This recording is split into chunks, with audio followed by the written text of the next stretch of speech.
आज पवित्र मकर संक्रांति अवसर में श्रीजीव बेश देखा भक्तों भिड़। आज पवित्र मकर संक्रांति भारत सबु प्रांत में यह भिन्न भिन्न नाम पालन कराए। उत्तर भारत में यह लोहरी कहुवा बेले दक्षिण भारत में यह पोंगल बोली कहुए। मकर संक्रांति आज जगन्नाथ दर्शन पर बहु समागम होइथिबार देखा मिली। विशेषकर मकर संक्रांति पाई आज घरे घरे प्रस्तुत होउछि मकर चाउल। लोक माने घरे एही मकर चाउल को ठाकुरंक पाखरे भोग लगाइबा सहित मंदिर मानकरे मध्य स्वतंत्र आयोजन करा जाउछि। मकर संक्रांति समय रे ओडिसा रे धान आखु आदि नुआ फसल अमल होइथाय।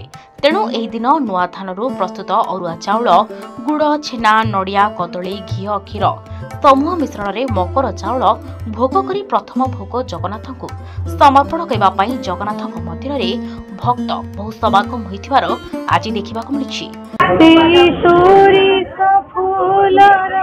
पथे थरे नियहे माधव मते से सोरिष फूलर पथे थरे नियहे माधव मते विद्यापति सिना सोरिष बुणिला सोरिष फूल तो ममन किणिला कह मुझुरी केते थरे नियहे माधव मते से सोरिष फूलर पथे थरे नियहे माधव मते।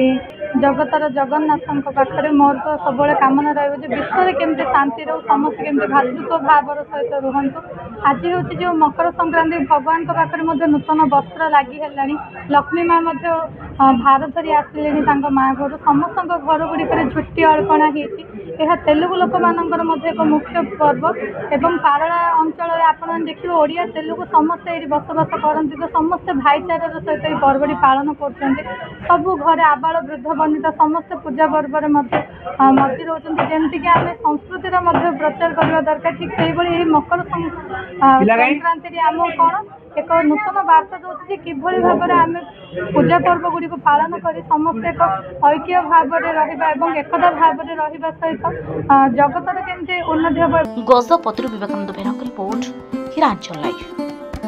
तेरे एभली किसी गुरुत्वपूर्ण खबर देखा चाहती आम चैनल को लाइक सब्सक्राइब और शेयर करें।